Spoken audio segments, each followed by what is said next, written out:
We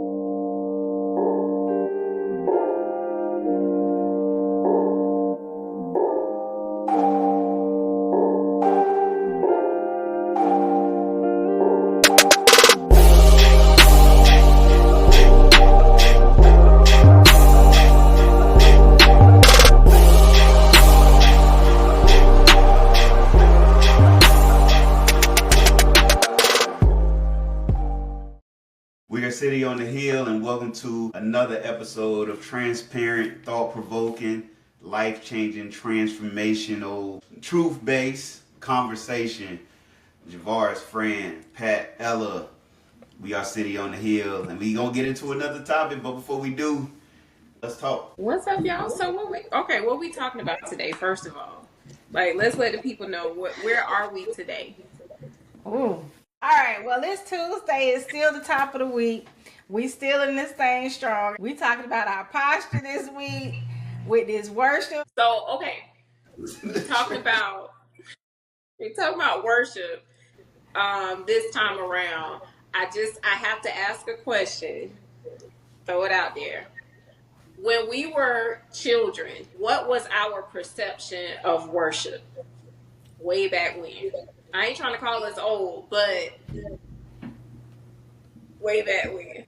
Let me put my drink down. Hold on, are we gonna expose ages? Because we no longer the young folks like we think we are. We young, we look young. I get told every day, like you don't look as old as you are. No, I'm saying that's a blessing, but we don't look as old as we are. And that's so there's a lot of wisdom that you would not expect. There's literally 30 years and we still in our double digits. Mm-hmm. No, I'm not yet. I'm almost there. All right. So we got to go back 35 years and 30 years. That's a little shady. Wait a minute. Yeah, I caught that a little bit, but that's all right because you know, a little season ain't nothing wrong with a little season. It's great over here. I love this season. Yeah. You said when we were younger and we heard the word worship, what did we think about? Yeah, what was our perception of worship when we were younger? How did we view it? What was our idea of worship? I know. Are we finna go to church again? That's what it meant to you? Like we finna... It was a hooping and hollering. It was a hooping and a hollering. There was a lot of that. There was a lot of noise. It was just a lot. Just looking around, just like, she's doing something. She's falling out. She's hooping and hollering. Okay, I'm gonna sit here and eat this butterscotch candy that my grandma had. Mm-hmm. The strawberry. Oh, the strawberry one. The strawberry was better. Yes. But that was my experience. That was my experience. It was like sitting in the back row of the church on them benches with your friends, and you like, she finna go. She finna go.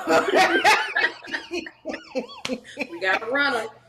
Yep, you got away. I think as a child and even as a teenager, it invoked the thought of external loud, like Pat said, loudness, singing, of this and that. And I'm like, I don't do that. So I guess I ain't worshiping. I don't do that. So that's what I thought.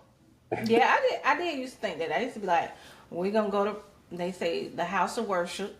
Mm-hmm. And we finna get into worship. That's what they used to say. Yeah. And I'm like, okay, so somebody gonna sing. Okay, what's next? And so when I heard the word worship, it came like singing came behind it. I didn't necessarily see prayer happening. I didn't necessarily see anything else besides singing. I think it was a lot of things. It was everything that y'all said. You know, that was, as a child, you're taking all of this in and you're thinking, this is what I have to do. I got to throw up my hands if the pastor say, raise your hands, or I know somebody got a praise in their spirit. I know somebody better worship him. So it's like, okay. So it's like Simon says, I do what you tell me to do in response to whatever the feeling is in the atmosphere at that time. Like, I have to respond to something that's going on in the atmosphere or in the place that we're in. Like, that's how I perceive work. Something that you had to work up to do or act out in such a way where it's visible and approved by others. That was my perception of worship. So if I'm not doing what the pastor said, raise your hand, stomp your feet 2 times, turn around 3 times, run around the church 7 times, then I'm not worshiping. And I'm not even gonna lie, I'm not gonna front. I was one of those rebellious kids that was like, I don't want to do all of that. Like, I just don't think that that's like necessary. So we would always get in trouble for not participating in the Simon Says game. And they would go tell my mama or my daddy and be like, them kids strange. Because we didn't do all of the antics. That was what I thought worship had to be when I was a child.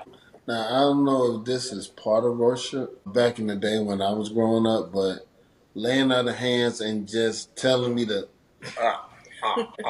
fall down, I'm like, I ain't doing that, player. I'm stationary. I'm good. You just, what you're doing is you making my neck hurt. And that's what you're doing.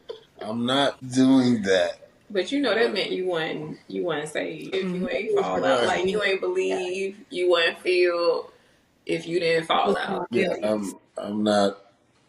You bucking against the spirit of the Lord. Yeah. So I guess that was a part of worship that I thought being growing up, that was part of worship, laying their hands, and just making people just drop and just making them So drop a bunch of going and on. putting the little prayer cloth, the little cloth over the ladies and stuff like that. She didn't do like me when I walked up there. I said, "Don't push me."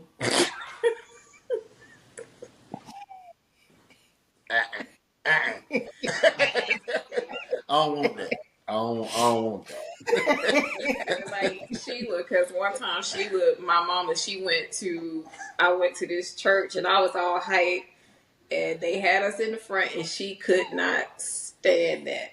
So they had us in the front and they, telling us stuff and they tried to make her fall out and she's standing there with all types of attitude. Like, I'm not. And I was like, oh my God. I said, we can't take you, not even to church. We can't take you to church. She was not having it. But I recall, like, seeing her that way.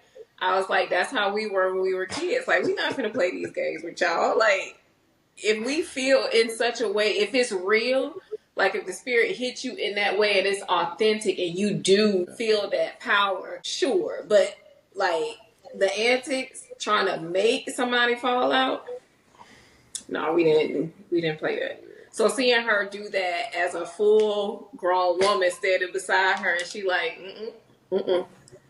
don't even. I mean, y'all know how Mama was, so like that face was very serious. Man, I would, funny. as listening to y'all, for me, I know I said it was like an external thing, but it was an event. Like, worship was an event in my mind. An event had to take place because of worship. Mm-hmm. Whether it's falling out, whether it's loud singing, loud shouting, whatever the case is. And because, like, I was kind of like, I was rebellious, maybe not super like, no, I ain't doing that, but more so like, because I had a respect. I ain't trying to get deep already, but I had a reverence for God in my heart. I didn't really know what it was, but I'm like, something just don't feel right about I have to do that. Like, why? Like, so when the pastor come out, and everybody say, I'm like, why? Like, even back then, without really knowing, like, he's just a man.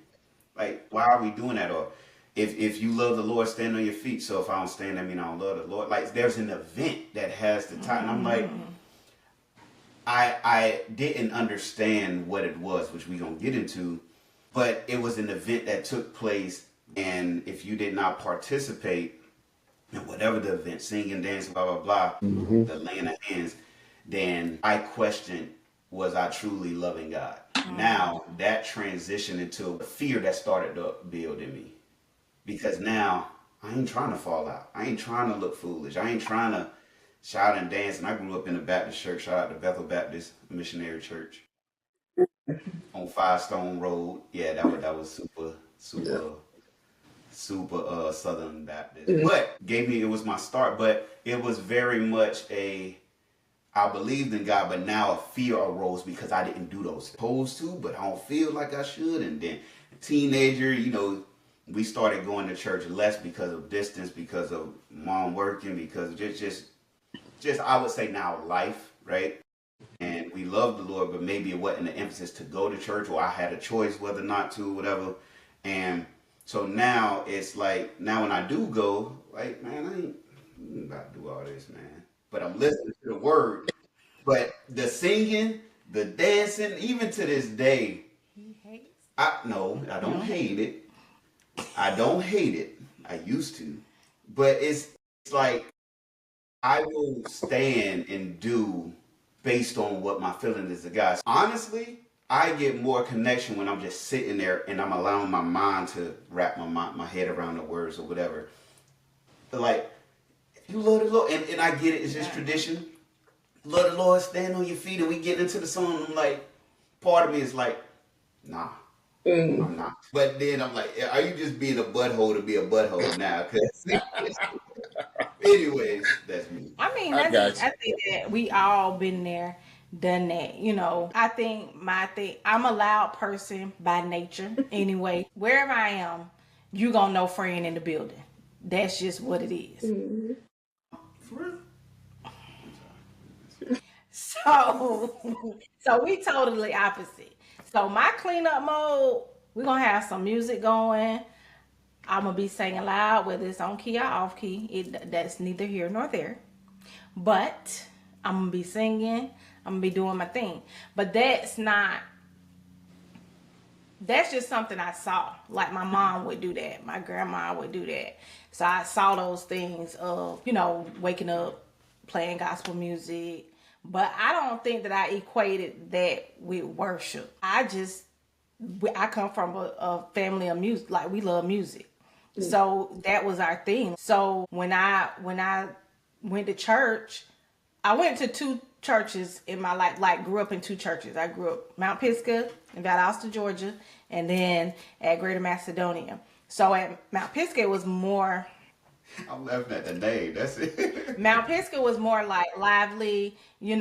I learned a lot there, like a lot growing up. When we moved back to Florida, it was real more conservative. Like if you holler, somebody gonna look at you like, don't do that. Like wanted to control the praise, like quench the spirit. That's when I learned about quenching the spirit. Like if someone really did have something to an emotional, everybody like, all right, when you gonna finish so we can go ahead and get to this right here, and you look All at right, sister. All right. yeah, that right there. It was this man. His name was Deacon Campbell. God bless his soul. He was so sweet, from South Carolina, real geeky. And he was the deacon that was gonna get up and he was gonna dance. He was gonna get his praise on. But what I started seeing about this man, because I not only like saw him in church, I started seeing him outside of church and seeing that he was the same way all the time. Like he did, wherever he was gonna tell you about God. He was gonna tell you about his family, and he was gonna tell you you should come to church with me, just like that. And he meant that thing.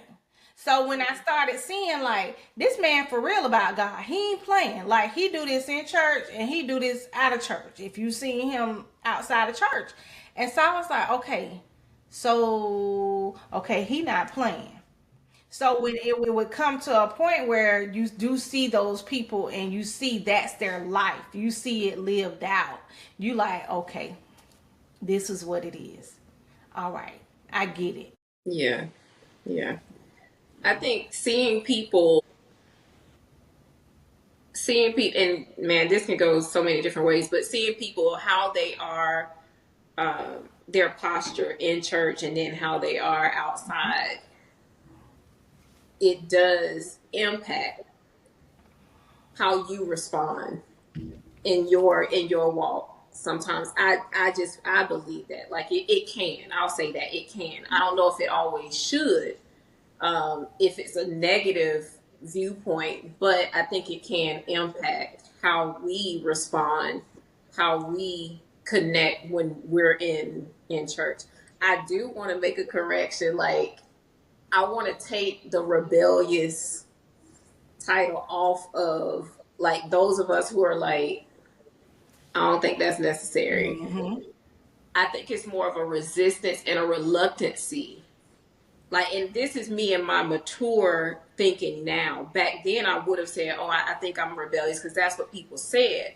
But I think it's now more. It is a reluctancy to play with God. I'm not gonna play with you like that, because if you lay me out, you can lay me out in my kitchen, right? You can. I can be laid out in my bedroom. It can happen anywhere, but in the open, where it seems like we use the word antics, but we seem like where we feel like it's for show. There's a reluctancy in me, and it always has been since I was a child, to play with the Lord like that. I never wanted to put on for Him. If it was something authentic, if I felt it, okay. I do think a little bit of that is,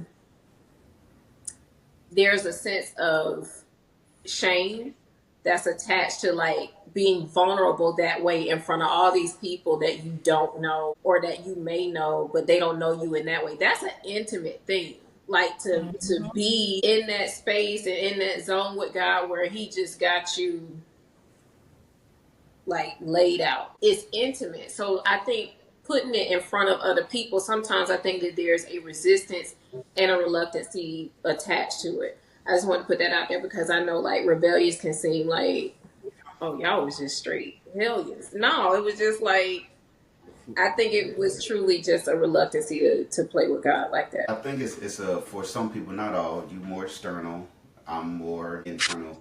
So that I'm glad you said that there is a resistance to play. I would say there's a depth I seek. So I don't like doing stuff just to do it. Even when I was younger, it's more defined now, where it's like, why are we doing this, right? Even when I was younger, I don't understand why. Like, what is the point of this? I go back to, if you love the Lord, clap your hands. Why is that the key to showcasing my love? Why is it not the things that I hear as a young child of loving thy neighbor and obeying commandments? Like, why is that elevated over the other stuff? As a child, it was I didn't get why that was necessary. It's like I'm battling internally, and I really do think it was the spiritual personality of me, of seeking understanding, seeking clarity. Where it's like, I know you telling me to stand up, but I don't know if I don't feel like I have to get the same thing.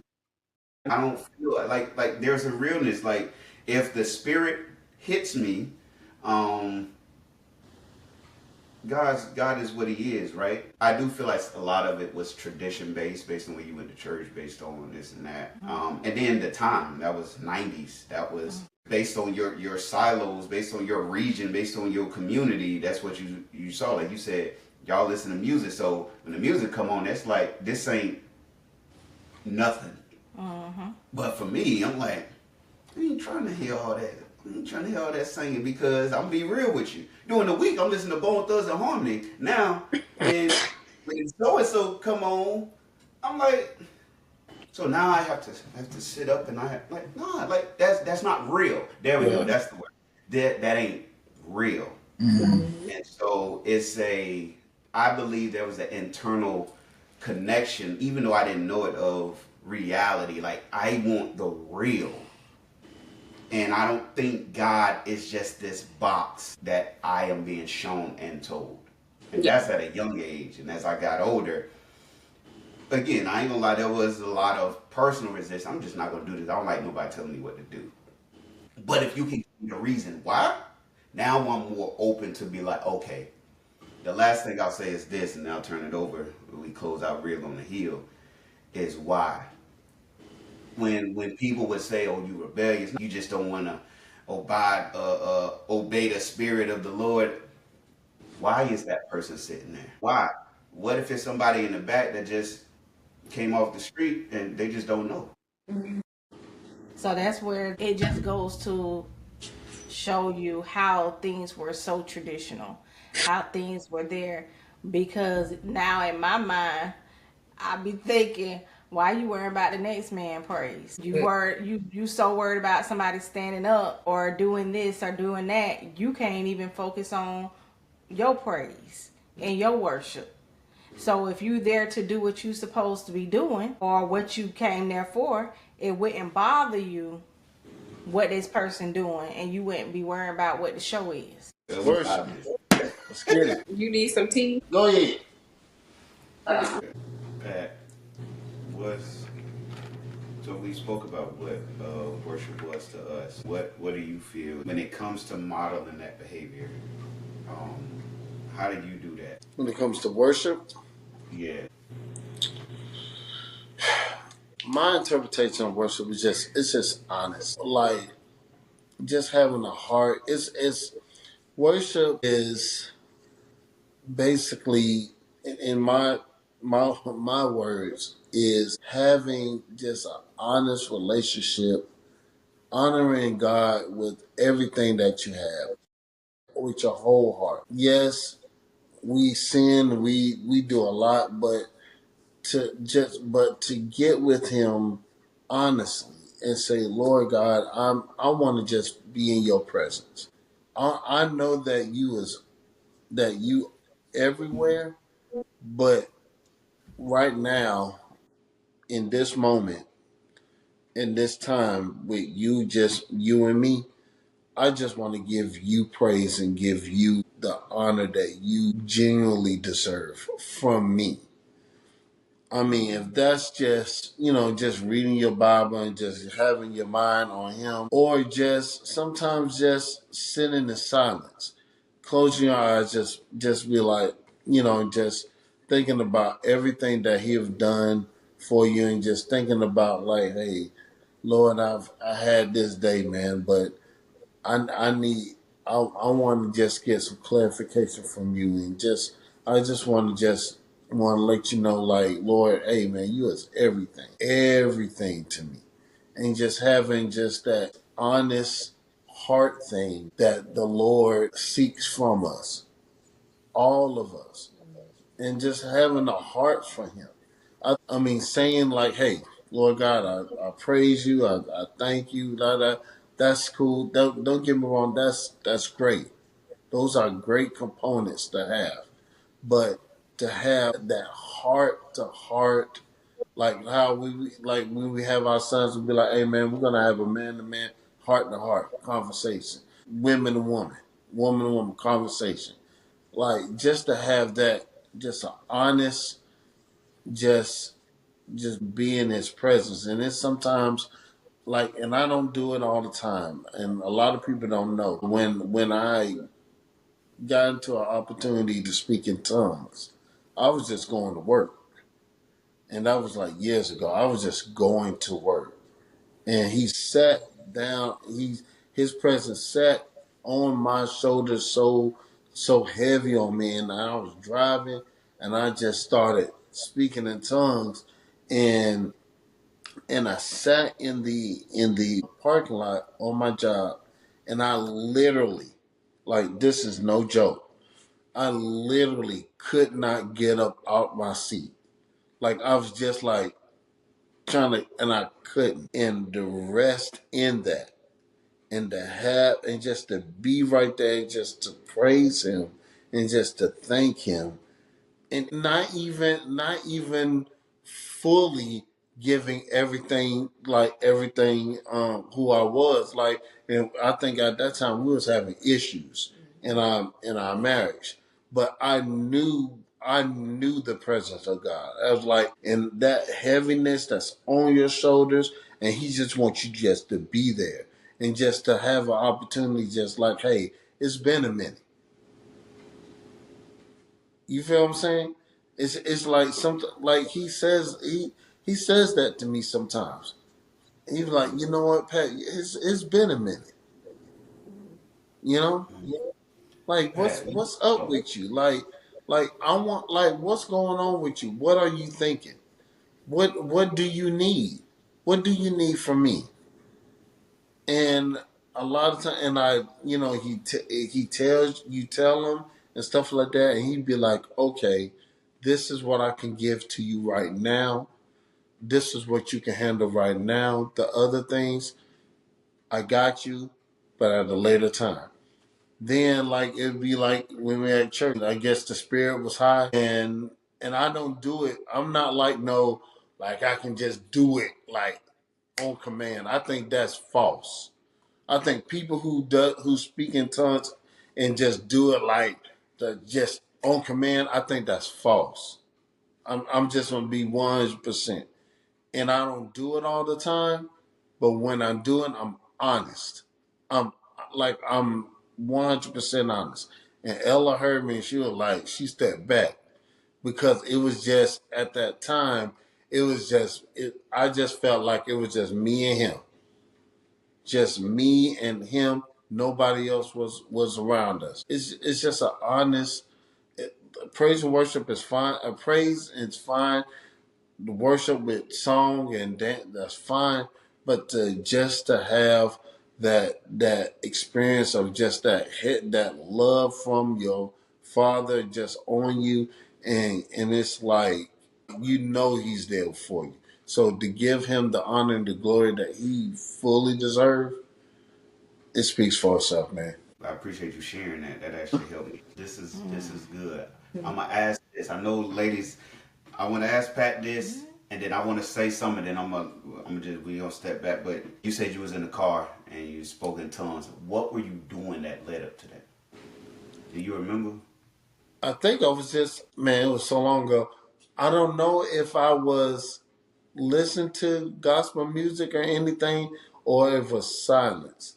I want to say it was just like nothing was on, and I was just speaking to him and just thanking him.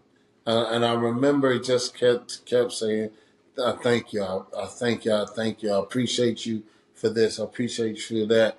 And it was going, and I was just going, and then all of a sudden, all this stuff was just coming out of my mouth. All these sayings was just coming out of my mouth, and and not like a like how they like Jesus, Jesus, Jesus, Jesus, Jesus, not like that, like sounding like some type of battle act or something like that, like like like you need a muffler, no, or something like that. But I don't know. But no, it was like I can't I can't interpret, but like I can I know that it was something I've never done before in my life ever. And so if I can remember, I think it was just me and him. I was just talking to him, and it was just and I was just all of that was going on, and that's for me. That's what happened. I Mm. just can't remember if I was listening to a No, word or listening to a song, or it was. But I want to say I was. It was just silence, or I turned off the radio. It was something like that. I can't remember. but no, that's good. We will probably have an episode talk about spiritual gifts, but spiritual yeah, spiritual Okay. gifts because there's some you said that I don't think a lot of people caught or people who hear this they might miss something you said, some interpretation. But I just want to say this: you were in relationship in that moment, right? Mm-hmm. You talked about that, and I kind of halfway was just asking you as a father and as a child of God, but all parents, but especially men, you want the best for your children, Yeah. and oftentimes you know whether you know it or it's just intrinsically there. Like I got what you need. I got the direction. I got your best interest. I'm doing my best as earthly fathers to give you, right? I was speaking to my men's group about this a couple years ago. I entitled it At the Father's Feet. Um, and I want to steal y'all thunder when it comes to what worship is, but I was one of the ways that I articulated or illustrated this point was imagine being a child, But regardless of how you grew up, a child playing in the field, and the father, grandfather, whatever, is on the porch in a rocking chair, and you get that one child that just coming always up under him, whether sitting on his knee, whether just sitting there, and all the kids like, man, come on here, man, you always under there. What does that child get that the others don't get? They got a relationship, but he gets the internal heart of the father, the grandfather. And what ends up happening is they see the importance of being at the father's feet versus being out there playing, because whether it's intrinsic or whether it's just, hey, I'm getting snacks, I'm getting whatever, there's this, I want to stay in your vicinity. And as I picture it, as we get in a deeper relationship, there is a pleasure that comes between the father and that child, because not only are you receiving what I can give you, but you're connecting with me. Mm-hmm. And so now I'll pour out things that the other kids don't get, because they're not in deep relationship with me. They're in relationship. I'm still who I am. They come, hey, Papa, hey, Dad, can I get this? All right, what? Cool, but it's transactional, and it's, yes, you love me, but this one here is always at my feet. This here gets the hand on the head. So there's a posture, a proximity that comes with that. And I equated that with worship. Worship, not the external stuff solely, but the actual relationship, the proximity. And the way that I would say this, at the Father's feet means you're taking a lower position. Mm-hmm. And you're just sitting, whether it's on his knee or at his feet, on the porch. You roll in the cars, but you're like at a lower position, but you get to see him. When you turn and look in his eyes, you get a direct, you know I love you, you know I care about you. You hit something when you said that. When my mother passed in 2011, June 30th, 2011. When we got married, I've been doing this for years. I was doing this for years. When we got married, when I could go and see my mother, I would get on. She'll be sitting down in a chair, and I would lay my head on her lap. Ella thought it was weird as heck. I didn't think it was weird. But I thought it was sweet. Did you? I did. Oh. I didn't think it was I'm weird. sorry. I thought you said it was weird. Anyway, but I've been doing did that for years. Hey, I'm just put my head down on her leg, and that was it. It's just something that I always did as a kid. So I've grown behind Burly Man doing that for your mama. It's like, to some people it may be like, what's that? But I was telling Ella, I was like, once we have children, and you see some of the similar things that they do, you'll understand. And we see that a lot with Elijah and Mackenzie. And it's that comfort thing to know that, you know what, I got a mother and a father that actually truly loves me. I worship. That's it. That's it. Yeah, yeah. I worship. I reverence them. And that's what true worship. Washing of the feet is so important. It's a reverence that I'm giving you the honor and the glory that you deserve. I love you so much that I'm here will wash your dirty feet, because back in the day, that's all they did was walk in sandals and step in manure and dust. And before you even able to come into the house, you had to wash your feet. One of the most dirtiest jobs ever to do. But to be honored just to wash your feet and to reverence you is so important to so important for us as believers to give that worship time to him. You understand? You feel what I'm saying? Is that I know y'all got to go. No. I know, I know. But it's a reverence thing that people just don't, that is not there. We always keep talking about this generation, but you have to show it, and they have to see that, like, hey, I love you enough to honor you and to have and to have reverence for you. It's not just like you just my parent. You do this for me. You did that. I'm not like no.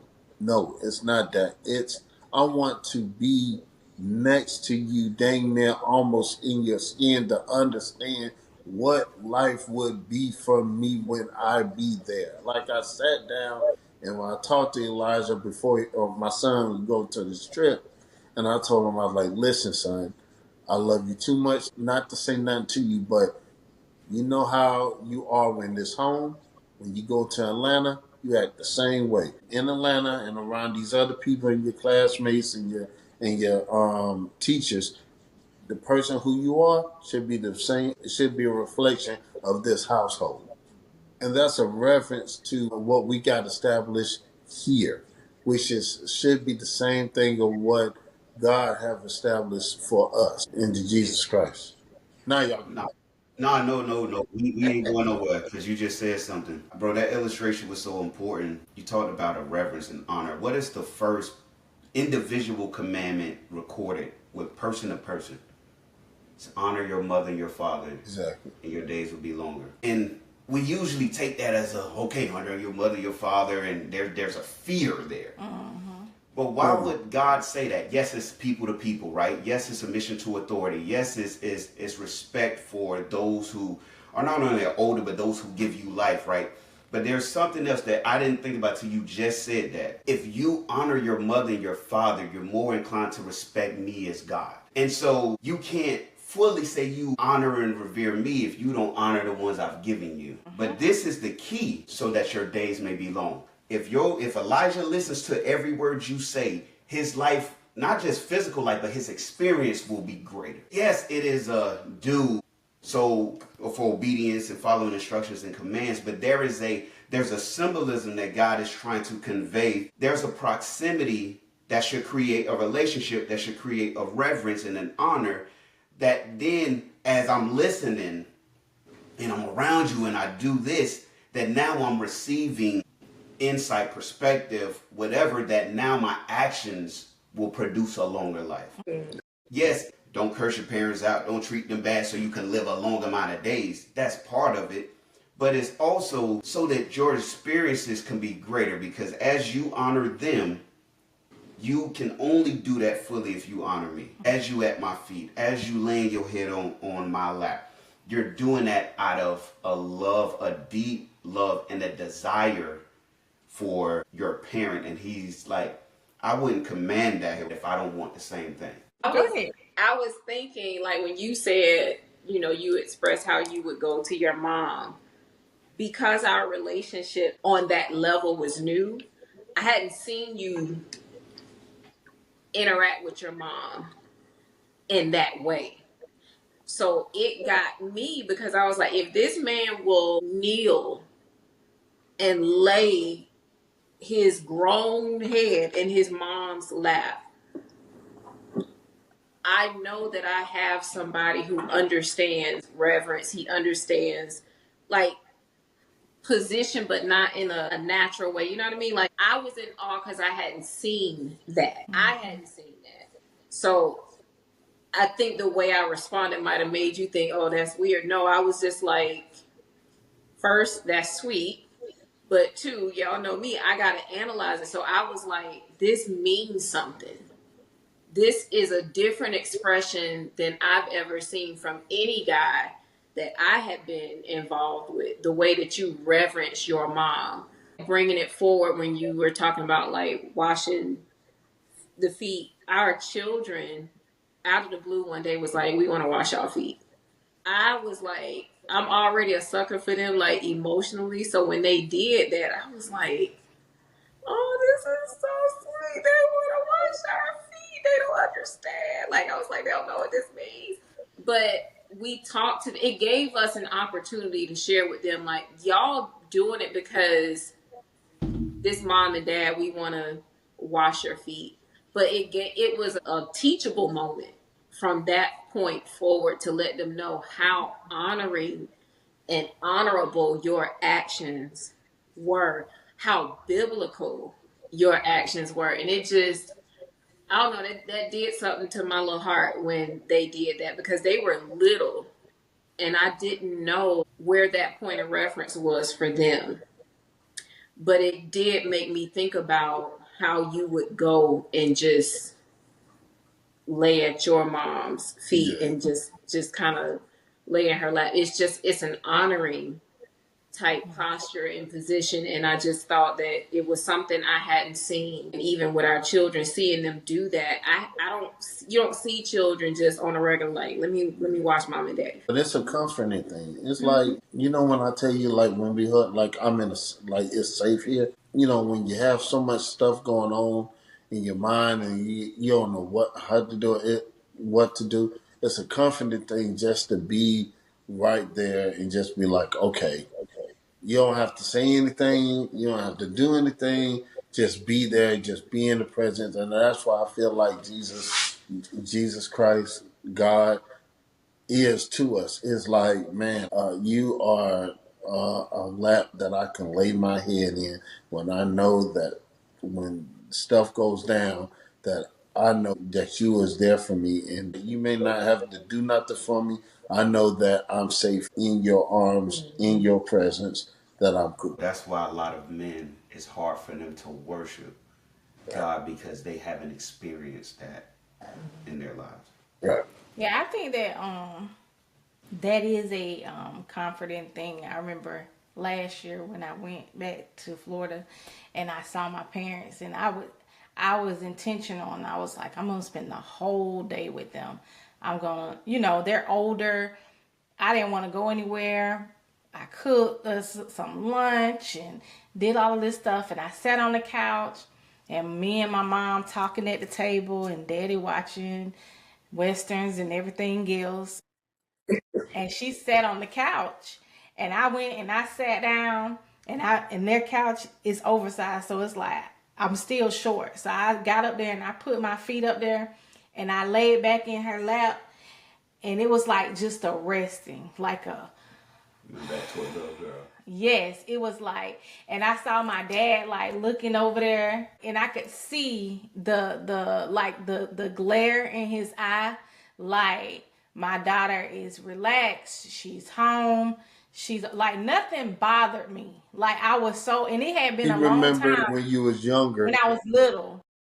And so when I laid on her lap, mama laughed. She like, friend. And she like rubbing me. And she was like, you remember when you was a little girl and you used to lay in my lap, and all of this stuff. And I was like, yeah. And I actually fell asleep. Didn't know I was asleep. And by the time I got up to go back to my hotel room, it was dark. That's how relaxed and safe I was. Like I felt. Like I was just like, I didn't need anything. It wasn't about getting in the car, going and doing this and that. It wasn't even about that. It was just those moments of just being there with them and them seeing me as an adult, but also still seeing that heart of their daughter and being able to witness that. It felt so good. So like the next day, daddy sitting there eating his sunflower seeds, watching Andy Griffith. He was eating and he was sitting in his recliner, and I just sat down on the floor next to him, next to his leg, like I would always do. And I just sat there. And then he was like, you okay? And I was like, yes, sir. And he was like, you sure you okay? I was like, yes, sir. But he was like, all right. He Mm-hmm. just kept watching what he was watching, and mama kept doing what she was doing. But we had minimal conversation while out there, but we had connection. Yeah. Yeah. So it wasn't about the conversation that I didn't have with them. I wanted that connection. I felt that connection. So when you do that, you feel that it's not always about going to God when we say worship. It's not always going to God with the things. He knows your heart. Just like a parent knows what you weigh, you can feel it on your kid, and you like, oh, they going, it's heavy. I just want to take it away. Just come to me. Don't be afraid. Just come to me. I got you. Just sit here. Just sit here. And I always know that with our kids too. Like with our youngest one, he's gotten in the habit, and he'll come and he'll, like the other night he said, my feet hurting, but I'm gonna rub your feet. I said, no, my feet hurting too. He said, well, I'm gonna rub them. I said, oh, you gonna rub my feet? And he nice nasty. So that was, and just to think, like sometimes I'll just like do certain stuff and I can feel him kind of like calming down. Like you can feel it. Even Jada, I can feel the stress coming down. So imagine how God feels when we go to him and we just sit and he like, just give me all your cares, your burdens, everything. And it's just like you can breathe. It's like you said, there's a connection and there's an outpouring through that connection. But a lot of people don't worship because of fear, because maybe of sin, because of whatever the case is. They don't build that connection. When our kids come to us and they, the ones that come and I'm here because I'm going to get ready to ask for something. I want something. Our temperament is not like, not mine. Like, I'm like, what do you want? Like, and I care because I'm a father, but you don't come with me with the right heart. But then when they do, and it's just like, y'all know me, like I don't be hugging and all that, and Jada come up hugging, I'm like, what? And she's like, oh, I just want to hug you. The natural inclination would be like, what do you want? Dissipates. Because now you just hug me because I'm your father. You just hug me because that ain't logical. It creates that there's now a turning of my heart to my face towards you, so to speak. And that is when we worship God with the right heart, with the right motives. He is good. And a lot of people don't understand that as you talk about the connection and the honoring, the lowering of yourself at his feet, or your mother, you laying in her lap. Like, I'm doing this because I value you. I honor you. I just want to be next to you. The demeanor towards the parent, from the parent to the child, changes. There's a lot to be said about having your parents in your life because it dictates a lot of your other relationships, because you were in relationship with them first, the mother carrying the child in the womb. And so your relationship with your parents, it affects all relationships that you have. So a lot of times, if you're not used to certain things, you'll find yourself withholding things from God. You'll find yourself reacting a certain way to God because you don't get your way, or you're not trusting. You feel like he gonna fail you. He ain't gonna show up. This one said he was gonna show up, but he didn't. Are you gonna switch up on me? Are you who you say you are? Are you still gonna love me no matter what I do? I know our parents say I'm gonna love you, but then they fussing and they reprimanded and they doing all of these tactics. So when you're talking about worship, it's like it's not even about coming to you for the things. It's probably gonna be a part 2. This could be a part 2. It's gonna be a part 2.